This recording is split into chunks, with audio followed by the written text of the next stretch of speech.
So what does all this have to do with fatigue management? Well, we have sort of a similar problem there because since the early 1900s, when we started even thinking about fatigue at all, which we didn't think about it very much, but when we did think about it, then we thought, well, it's really a function of how many hours you work on the job. So if we could limit that, then we'd be in good shape. And it turns out it's pretty easy to keep up with how long people work on the job. So that was another bonus. It's easy to track, and if we manage that, then we're in good shape. And this issue of working days versus night doesn't make a difference. Crossing time zones doesn't make a difference. And it's only the hours on duty that are important.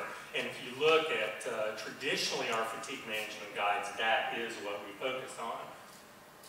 We now realize, and this kind of a push began for this in the 80s, so it really wasn't that long ago, that fatigue is really a function of sleep quality, the circadian times of work and sleep, and the length of continuous wakefulness. And none of those things, in fact, are well managed by these hours of duty, hours of service regulations.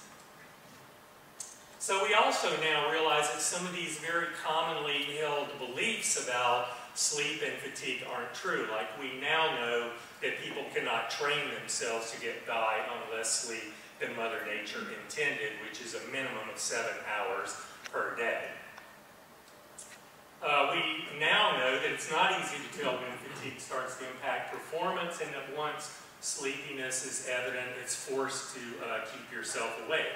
If either of these things were true, then we wouldn't be killing hundreds of people on European roadways and American highways every year simply because they fall asleep behind the wheel, because obviously they wouldn't do that if they were able to know when their performance was going to be affected, and then once they realize that, they could keep themselves awake.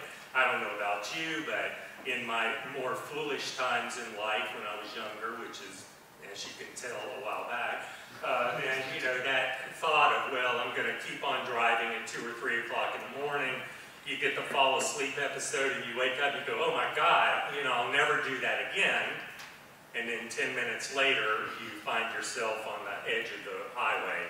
So by the grace of God, we're all still here, but you know, I imagine most of us have had that experience.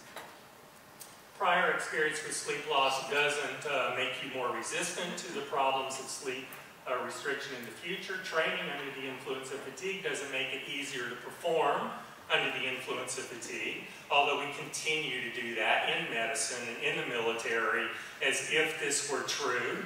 We know it's a scientific fact. It is not true, and it has been proven that it's not true, but we believe it's true because that's the way we've always done it, and we've gotten by with that.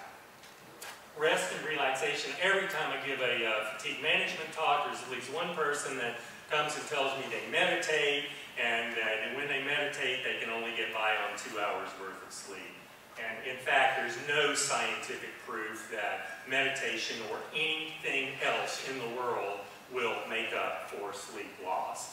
And alcohol, although it is the #1 sleep aid for the general public, is in fact not a good sleep medication because, although true enough, here we go, short-term versus long-term effects again.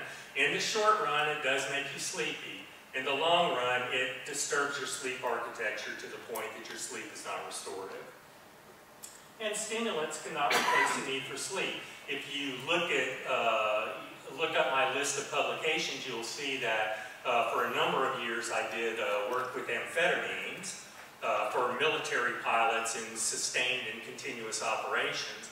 Great drug for sustaining wakefulness during long periods when people are unavoidably not able to get sleep because of combat or emergency operations, but it's not replacing the need for sleep. It's just simply propping someone up while their sleep pressure continues to build, and once the stimulant wears off, all of that sleep pressure comes crashing through, and that's what is referred to as the amphetamine crash that you often hear about. It doesn't have anything to do with the drug. It has to do with the fact that the drug is not replacing the need for sleep, it's just postponing the need for sleep.